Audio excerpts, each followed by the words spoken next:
Você já se perguntou por que e quando a gente precisa mascarar durante os exames audiológicos?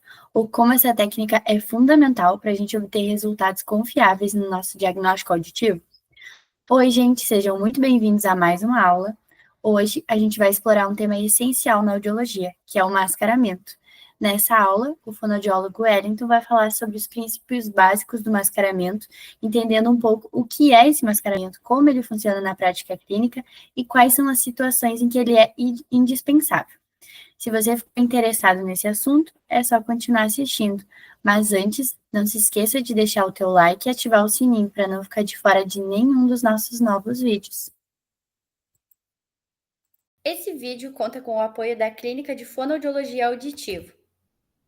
A Clínica de Fonoaudiologia Auditiva presta serviço com profissionais qualificados e todo o equipamento necessário para os serviços de audiometria tonal, audiometria vocal, logoaudiometria, imitanciometria, testes de função tubária, emissões autoacústicas transientes, avaliação do processamento auditivo central, acufenometria, testes otoneurológicos clínicos, audiometria ocupacional, perícia em audiologia, documentos ocupacionais, potencial evocado auditivo, neurodiagnóstico, pesquisa de limiar em frequência específica com estímulo tom burst e ou chirp, estado estável para pesquisa de limiar por frequência específica, eletrococleografia, média latência e longa latência.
Oi, gente, boa noite, boa noite. Oi, professor Ellington. Boa noite, profe. Boa noite, Thelma. Oi, Isa, tudo bem? Oi, Bruno. boa noite. Boa noite, Fabi. Então, gente, Nossa, tô brilhando aqui, ó. Agora me vi na câmera. Gente, sejam todos muito bem-vindos. Obrigada pela presença de vocês já aqui, 19 horas pontualmente. Hoje a nossa programação é um pouquinho diferente, porque como a gente não teve atendimento mês passado por conta da história do piso lá do SAF, a gente não tem relatoria, então eu já vou começar passando a palavra para o Wellington fazer uma retomada da aula dele de mascaramento do nosso outro encontro e poder dar seguimento hoje, finalizando o material que ele preparou para a gente. Wellington, muito, muito obrigada mais uma vez. Passo a palavra para você, professor. Uma ótima aula. Tá bem, eu que agradeço, prof. Prof, você vai permanecer na chamada? Eu vou. Tá. Daí depois organiza no sentido da Adriane, tudo certo? Não, tudo certo. Eu tinha ter falado que talvez eu precisasse sair, Aham. mas eu não vou. Eu consegui organizar, tá tudo certo. Tá, eu falei com a Adri dela começar às 7h30, porque é só para ser uma retomada dela, falou que tá tudo bem. Pode ser? Pode, Pode? claro. Vamos lá, então. Só a pedido da prof, como aquele dia a gente tinha que conversar bastante coisa e acabou não dando tempo, porque mascaramento a gente sabe que é um semestre que a gente fala e aquele dia a ideia foi falar de mascaramento desde pesquisa de via aérea, via óssea, logoaudiometria, acabou não dando tempo em 20 minutos, tá? Então a ideia de hoje é só a gente retomar alguns conceitos e entrar no mascaramento de logoaudiometria, que foi o que faltou, e conversar algumas coisas do porquê, por exemplo, algumas vezes a pesquisa de via aérea com via óssea não bate, ou eu tenho um gap aleatório com uma curva A e eu não consigo dizer que patologia é essa, né? Porque se a gente casar com a aula de depois, a funcionalidade que a gente encontra no exame precisa casar com uma fisiopatologia específica. Então, por exemplo, eu posso ter um gap, né, em alguma orelha com curva A e reflexo ausente, eu pensar numa patologia específica. E é com isso que a gente vai tentar conversar com a aula depois, só para a gente retomando alguns aspectos. Mas a base do mascaramento seria o quê? A gente entender que o nosso exame vai dizer de uma funcionalidade de uma possível patologia. Então, a gente precisa que esteja pesquisado o melhor e o mais fidedignamente possível, tá bom? E só para a gente relembrar, então, o mascaramento é um fenômeno psicoacústico, né? Então, a gente aumenta o nosso limiar de audibilidade dessa orelha ruim quando a gente coloca um ruído na contralateral que estaria ajudando. Daí, por exemplo, aqui tem um vídeo de uma aluna onde a gente fez a pesquisa de via óssea, então o transdutor ósseo vai na mastoide e o fone na outra orelha, a gente repesquisa esse limiar de via óssea com um determinado ruído na orelha boa, na orelha contralateral. A gente sempre tem que entender que o mascaramento a gente vai partir de uma simetria, então a gente precisa de um lado que esteja ajudando o outro. Eu não posso ter duas cócleas com a mesma reserva coclear, duas cócleas ruins, no caso, ou boas simétricas, porque até então elas não estariam se ajudando. Então eu preciso ter um lado bom, então um lado com maior reserva coclear, que estaria ajudando, puxando o limiar de audibilidade da outra orelha, tá? Então a nossa simetria é a base do mascaramento, que vai conversar sobre a audição cruzada, que nada mais é do que eu colocar uma intensidade num lado, que vai ser captado no outro, e daí eu vou ter uma audição cruzada. Na verdade, o que está respondendo o limiar de audibilidade é da orelha contralateral, da orelha boa, tá? E só para a gente lembrar aqui, ó, simetria é quando eu tenho orelhas iguais. Então, tanto pesquisa de via aérea quanto de via óssea, então, limiares tonais parecidos, ali em torno de 10 e 15, e a simetria, por exemplo, é nesse caso aqui, onde eu tenho uma audição normal e uma perda quase completa surda no outro lado. Então, obviamente, se eu colocar o transdutor ósseo ou o fone nesse lado, os meus limiares de audibilidade que deram ausente por estar mascarado, talvez responderiam lá em cima, tá? Mas não seria uma resposta dessa orelha ruim. Seria uma resposta dessa orelha boa, estaria justamente fazendo isso aqui, puxando esse gráfico, essa pesquisa dos limiares para cima. Então, basicamente, seria, então, quando essa orelha não testada responde pela orelha testada, e eu vou ter uma curva sombra, que o limiar de audibilidade de uma vai ser uma curva da outra, tá? Daí a gente conversou um pouquinho que a atenuação de via aérea é de 40 e a de via óssea é de 20, então eu perco 40 pela vibração transcraniana para o outro lado, e a via óssea pela proximidade anatômica e por estar dentro do osso temporal, a gente teria então uma perda de 0 a 20, tá? Menor. Importante lembrar, e digamos que a gente pode usar, né? A gente tem diferentes atenuação interoral, então se eu coloco fones, por exemplo, TDAH 39, eu tenho uma perda de intensidade, que varia de 40 a 50. Quanto mais agudo, então a partir de 4.000, eu aumento a minha atenuação interoral, que é a perda para o outro lado. Mas quando eu coloco fones de inserção, que daí eu perco essa vibração que acontece, porque justamente eu estou colocando diretamente no meato acústico, eu tenho uma atenuação interoral maior. Então, tenho muito menos casos de mascarar, tá? Mas o fone de inserção a gente não encontra muito nas clínicas daqui. E só para mostrar para vocês, para a gente lembrar, como que eu sei que eu preciso mascarar, porque eu tenho uma orelha boa até então, nesse caso com perda auditiva, mas que é boa no sentido de ser melhor que a outra, tá? Então, se eu olho os limiares de audibilidade aqui, elas estão para baixo. Então, puxa para baixo. Então, digamos que a orelha direita estaria sendo, digamos não, na verdade, ela está sendo ajudada pela orelha esquerda, tá bom? E daí a minha orelha testada vai ser a minha orelha ruim, porque eu vou testar ela para ver se piora, e a minha orelha não testada vai ser a que vai receber o mascaramento, justamente para eu eliminar a participação dela. Conversando um pouquinho de reserva coclear, para a gente relembrar, aqui eu tenho uma cóclea íntegra com todo o funcionamento celular, então seria uma cóclea boa, e aqui eu já tenho uma perda de audição, uma perda de células, de camada de células aqui, então eu não teria uma reserva coclear adequada, e se eu fosse pesquisar esse exame, né, se eu fosse trazer isso para um exame, por exemplo, poderia ser minha orelha esquerda deste lado, e a minha orelha direita desse.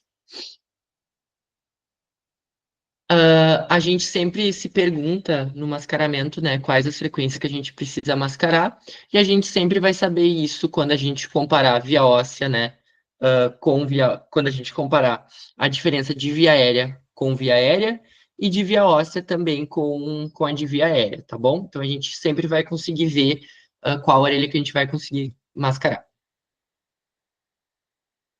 Tô dando uma passadinha mais rápido porque a gente já viu tudo isso, tá? Então, na aula de anteriormente tem. O nosso grande objetivo é chegar na logoaudiometria. Só para mostrar para vocês aqui, eu vou ter, por exemplo, uma intensidade em 1000 Hz de 75, então eu tô falando 75, perdeu 40, chegou em 35 no outro lado. Se eu for olhar aqui, ela chegou embaixo da minha via óssea. Então, no caso, a minha orelha esquerda estaria ajudando a orelha direita, porque a perda de força chega no outro lado. Já, por exemplo, nessa via aérea de 2000, eu estou dando um estímulo aqui em 60, que está perdendo 40, chega em 20 lá. Ela está acima dos meus limiares tonais de via aérea e via óssea. Logo, não tem ninguém ajudando, eu não preciso mascarar, tá? Lembrando que a gente sempre vai ter uma base, um início, que é o nosso ruído inicial, que a gente soma mais 15 nas frequências de 500 e 1000 efeito de oclusão, e ele vai ser a base de onde eu começo, e eu vou ter um ruído máximo, que vai ser uma limiar de via óssea da orelha que eu estou testando, mais 35, e vai dizer até onde eu posso ir, tá? Então, a base seria o meu ruído inicial, e o teto, para eu não supermascarar, seria o meu ruído máximo, tá?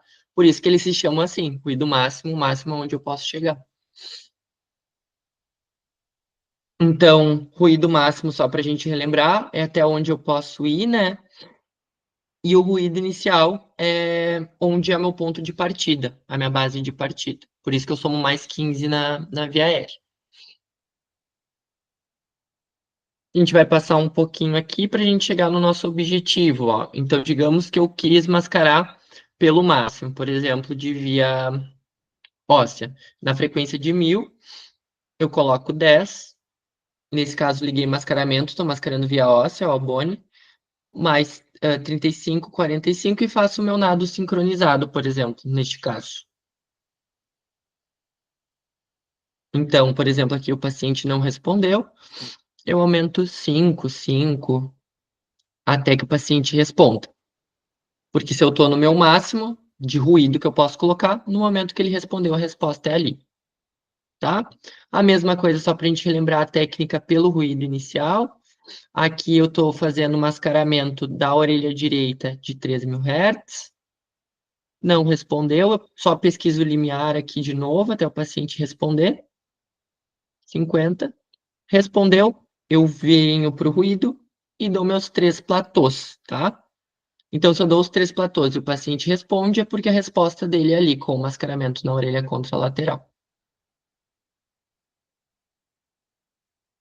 Mas a gente também tem que lembrar que a gente pode ter que mascarar quando tem simetria, mas para isso a gente volta lá para alguns conceitos, tá? O guia de avaliação mais recente ele trouxe o Weber audiométrico como um importante teste acumétrico que a gente pode fazer na clínica, e o Weber audiométrico nada vai me dizer do que quando eu tenho uma imagem assim, de orelhas muito parecidas, e eu não sei qual estaria ajudando a outra, né? Porque se a gente olha as duas, a gente não sabe quem está puxando quem, porque as duas estão muito iguais. E daí o Weber nada mais vai me dizer qual que é a minha reserva coclear melhor, que estaria ajudando a orelha contralateral e que eu preciso mascarar, tá?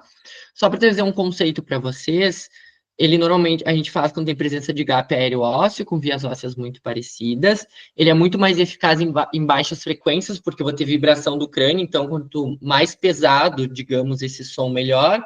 E eu somo 15 dB acima do meu limiar de via óssea, tá? E justamente nas frequências de 500, 1.000, 2 e 4, porque a gente faz essa análise por frequência, para ver a orelha que está respondendo. Se lateralizar para um lado, significa que essa orelha é melhor, porque chegou mais rápido aqui, a reserva coclear é melhor. Se nas duas permanecer igual, significa que eu não tenho uma orelha ajudando a outra, tá? Nesse caso, a gente bota o transdutor ósseo na testa do paciente e só vai mudando a frequência, acrescentando 15 dB a cada uma das frequências da via óssea testada. Tá bom? Nesse caso aqui, digamos que eu coloquei em 500 aqui, digamos que está em 0, eu coloquei 15, o transdutor na frequência de 500, dei o estímulo e o paciente me diz que respondeu o lado direito. A mesma coisa aqui, a mesma coisa aqui, a minha orelha direita, então seria a minha orelha testada e a orelha não testada seria a orelha esquerda. E daí a gente sempre tem que lembrar, e na verdade a gente não pode se assustar, porque dilema do mascaramento a gente não vai precisar mascarar, então é algo bom, não é algo ruim. A professora Michelle conversou esses dias na prática com uma das meninas, né, prof? Que uma delas falou, meu Deus, deu dilema. Daí a prof falou assim, não, dar dilema é algo bom, porque significa que você não vai precisar mascarar. E é justamente isso. Dilema é quando o meu ruído máximo dá muito baixinho, tá? Então, o máximo, o teto da casa está mais baixo que a base. Então, justamente quando eu colocando o ruído inicial, que é o mínimo, ele está tão alto a ponto de super mascarar a orelha contralateral ouvir, e o meu ruído máximo está tão baixinho a ponto de a outra não ouvir. Então, o dilema é basicamente, ele foge da fisiologia do mascaramento, porque quando eu tinha que ter um ruído inicial para começar ali, ele já é muito mais alto do que eu poderia começar, tá bom? Aqui só para mostrar, ó, o meu ruído inicial, se ele fosse feito em 80, que perderia 40, ele chegaria na outra orelha, então teria gente ouvindo aqui, então não posso mascarar porque eu estaria super mascarando. E o meu ruído inicial, ele seria em 45, abaixo, então eu estaria, por exemplo, com submascaramento. Então eu teria o dilema do mascaramento. E para a gente chegar, então, na pesquisa de limiar fidedigno, e aonde a gente, qual que é o nosso grande objetivo de hoje, a gente sempre tem que pensar em algumas coisas bem importantes, porque existem, vocês vão ver na prática clínica, que muitas vezes a gente encontra gap aéreo ósseo só em 4.000, e a gente não tem uma patologia, por exemplo, com curva A que justificaria a gente ter esse gap só nessa frequência. Então, o que que a gente pensa de cara, tá? Por exemplo, ter uma perda só em 6.000 ou 4.000. Esse estudo aqui, que foi publicado na revista Cefac, justamente ele nos mostrou que o colabamento de conduto, que é quando eu coloco o fone no ouvido do paciente e o fone aperta a ponto do som não passar, ele justamente pode ocorrer e ele acontece com uma prevalência bem grande na clínica, tá? Então, o que que a gente vê, ó? Que a prevalência tem em torno de 6,3% a 36,6% dos pacientes. Então, justamente isso nos mostra que ele aparece bastante e muitas vezes o limiar de audibilidade não pode ser pesquisado com fidedignidade, né? Então, o que eles concluem nesse estudo? Que é justamente um evento que ocorre mais em homens, em idosos, devido a essa flacidez que acontece desse processo natural da longevidade, principalmente nos idosos, e também quem tem orelha de abano. Então, por exemplo, eu, que tenho essa orelha um pouquinho maior, eu teria a possibilidade de ter um colabamento de conduto muito mais que a professora Michele, que tem uma orelha menor, justamente porque o fone poderia apertar mais. Então, a gente tem que estar sempre cuidando isso, para a gente tentar ter um melhor limiar de audibilidade e correlacionar essas avaliações. Porque a gente sabe que a audiometria tonal precisa casar com a logoaudiometria e que tudo isso precisa casar com a imitanciometria. Então, se algum deles não tiver dentro do princípio de cross-checks correlacionados, alguma coisa está errada. Daí vai o uso de fone, colocação de fone, calibração de equipamento, presença de colabamento de conduto, onda estacionária, e muita gente mascara e aquele gap continua ali, mas vem outras coisas antes de realmente realizar o exame, tá? E só para mostrar para vocês esse estudo que aconteceu, que eles realizaram, justamente nesse primeiro momento fizeram uma audiometria numa paciente, tá, de 35 anos. E daí eles observaram que tinha um gap bilateral. E o colabamento de conduto normalmente acontece bilateralmente. Quando eles colocaram, que eles falam de colocar não vou lembrar, um espéculo, na verdade, que abre o ouvido e retestam os limiares da paciente depois, justamente esses limiares de audibilidade se tornam normais. Então, o que eles viram com esse estudo? Que eu posso ter colabamento de conduto para além das frequências de 3 e 6. Então, desde a frequência aqui de 500, eu já posso ter, dependendo do quanto esse fone aperta esse ouvido e o quanto esse meato acústico externo fica comprimido.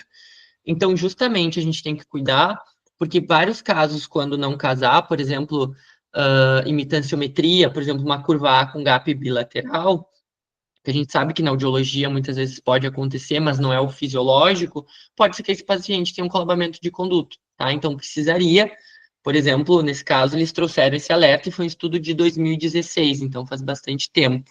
Então, só para mostrar para vocês aqui, ó, eu não tenho um gap em 500 e 1000, mas eu tenho um gap a partir de 2000 Hz. Então, o que que acontece? Se eu tenho frequências agudas na base aqui da minha cóclea, na entrada do som, eu espero que justamente a minha pesquisa por via aérea e por via óssea estejam mais fidedignas, mais acopladas nesse caso, porque o meu ápice da cóclea, chegada lá em cima em 500 e 1000, estaria acoplado. Então, justamente o que nos mostra? Que quando tem esses gaps em frequências agudas que são logo ali na entrada, a gente precisa repesquisar, precisa afastar o fone. Porque se lá no ápice, passando por toda a cóclea, eu não tive gap, por que ali logo na entrada eu vou ter? Então a gente repesquisa, afastando o fone, pesquisando onda estacionária, vendo se o fone está bem colocado. E a gente chega aqui no grande objetivo, que é conversar da logoaudiometria, que justamente a gente também precisa mascarar, então, a logoaudiometria nos pacientes que chegam até nós, parte da mesma fisiologia, da mesma entendimento que a gente viu até agora da audiometria tonal liminar, mas basicamente o que muda da logoaudiometria para a audiometria tonal liminar é o tipo de estímulo utilizado. A logoaudiometria utiliza fala e justamente eu tenho uma perda de intensidade um pouquinho maior. Então ela perde, em vez de ter atenuação interoral de 40, eu perco 45. Então se eu falar em 90 aqui, vou falar 90 que fica mais fácil de eu diminuir de 45, chega no outro lado em 45, tá? Pelo fone. E só para mostrar para vocês aqui, ó, como que eu sei que eu preciso mascarar de uma maneira fácil que a gente entenda, tá? Eu pego minha média tritonal e no LRF eles são 3 letras, eu somo mais 30 e calculo meu índice de apresentação. Nesse caso, meu índice de apresentação deu em 100. 100, que eu estaria falando na orelha esquerda, que perde 45, ele chegaria em quanto aqui no outro lado? 55. Tudo que está para cima está ouvindo. Frequências que respondem de maior concentração para fala. 500, 1000, 2 e 4. Então, justamente a região do outro lado estaria ouvindo, tá? 100 perde 45, chega em 50, tudo que está acima estaria ouvindo. Então, preciso mascarar o LRF. Mesmo raciocínio para o IPRF. Eu tenho uma média tritonal de 30.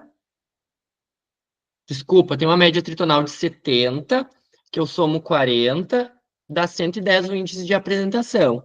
110 que perde 45 chega no outro lado em 65. Tudo que está para cima está ouvindo. Então, eu preciso mascarar, tá?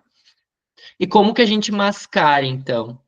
A gente vai pegar a minha intensidade de apresentação e reduzir menos 30, tá? Então, a gente pega, para saber essa quantidade de ruído, eu estaria falando em 100 desse lado e em 70 do outro.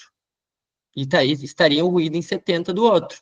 No LRF, eu faria a mesma técnica do nado sincronizado, falo uma palavra, ele acerta, eu diminuo a intensidade de apresentação de 100 daqui e diminuo o ruído do outro lado. Então, digamos, estou falando em 100, em 70, eu boto 80, 60. Então, eu vou diminuindo assim, tá bom?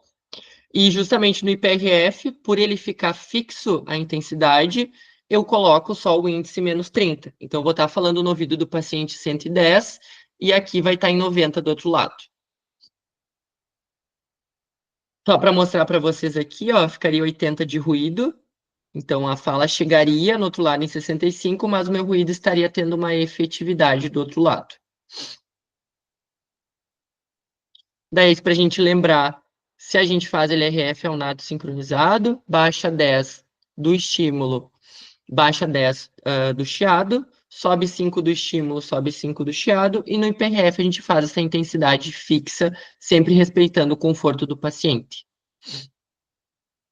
Para a gente finalizar de novo, então, só para a gente conversar, a gente sempre vai pensar na reabilitação auditiva. Esse foi o gancho que eu tentei trazer com a professora Fernanda na aula passada, mas na aula de hoje o gancho é com a patologia. Então, a gente precisa de um exame bem feito para justamente saber qual a patologia que o paciente pode ter. Então, se eu não mascarar e não pesquisar o meu limiar de audibilidade corretamente, muitas vezes uma conduta médica, um exame complementar que o médico poderia realizar, ele não vai fazer.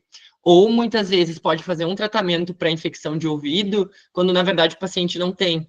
Então, eu preciso de um exame bem feito para pensar na patologia auditiva, para que o paciente tenha uma melhor conduta terapêutica de diagnóstico, tá? Deixo aqui o canal do YouTube, eu acredito que todo mundo siga, mas para quem não segue, a gente tem uma aula de mascaramento, tem algumas aulas lá de mascaramento, e essa aula justamente tem bastante acesso, porque ela é bem didática e traz bastante conceitos que a gente precisa entender quando vai mascarar. Então, fica o convite para vocês conhecerem tanto o nosso canal do YouTube, quanto o nosso Instagram, tá? A gente posta bastante coisas por lá. Tá certo, então, prof, acho que falei um pouquinho rápido, mas tentei voltar dos conceitos de antes para agora. Tá ótimo. Tudo certo, tudo certo. Qualquer coisa podem ir me perguntando, pessoal, que a gente vai conversando.